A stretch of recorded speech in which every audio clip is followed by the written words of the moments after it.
Bonjour chers consoeurs, bonjour chers confrères.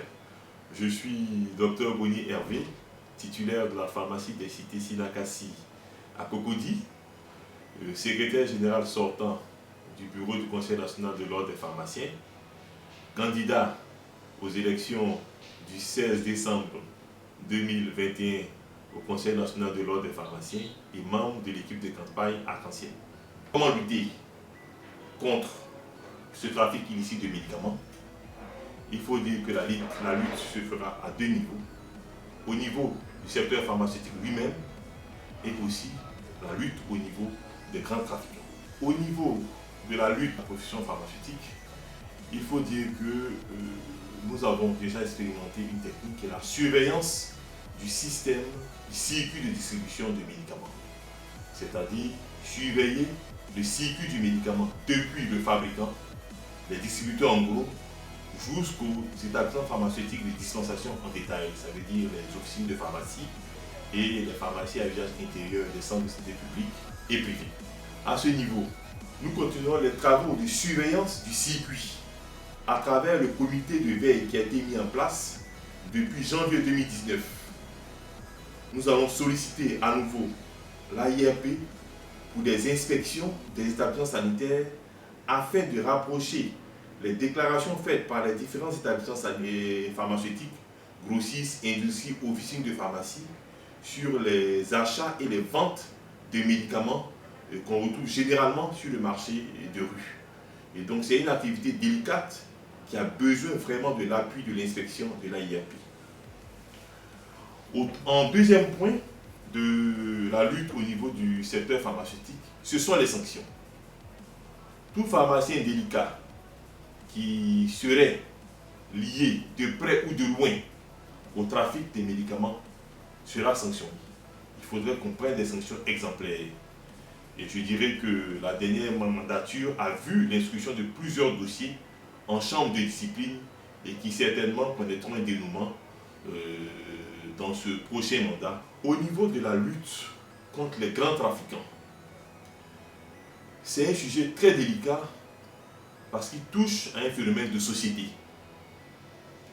Il faut sensibiliser les populations quant à l'usage de ces produits sur la santé des populations. Cette sensibilisation est très importante, qui comprend les actions qui seront menées dans l'intérêt de la santé publique. Ensuite, il faut assécher toutes les sources de réapprovisionnement du marché de rue.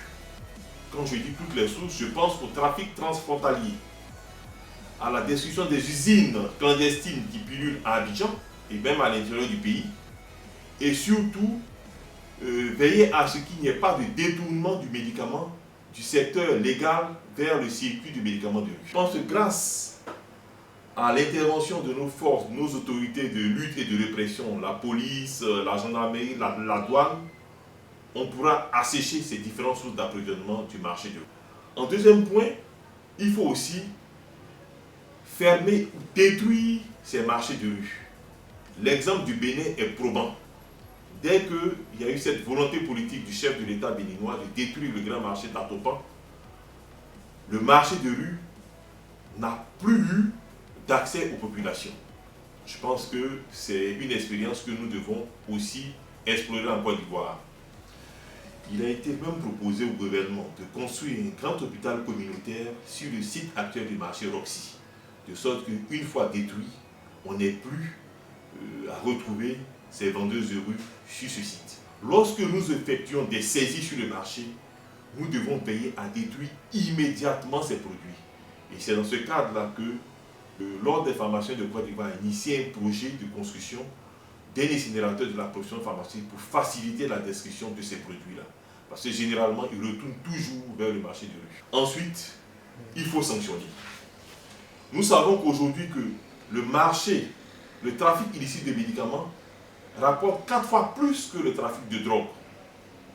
Et ce marché illicite de médicaments serait un pourvoyeur de fonds pour des actes terroristes dans la sous-région.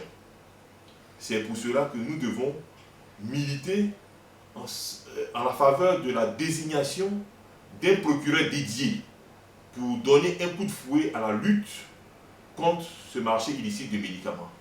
Je pense qu'avec les actions concertées du COTRAMED, des différents ministères de la Sécurité, de la Santé et d'Interpol, on pourra tous lutter contre ce phénomène-là et sanctionner les grands trafics. Pour conclure, je dirais que la lutte contre le trafic illicite de médicaments est l'affaire de tous les pharmaciens. Unissons nos efforts pour endiguer ce fléau et protéger nos populations.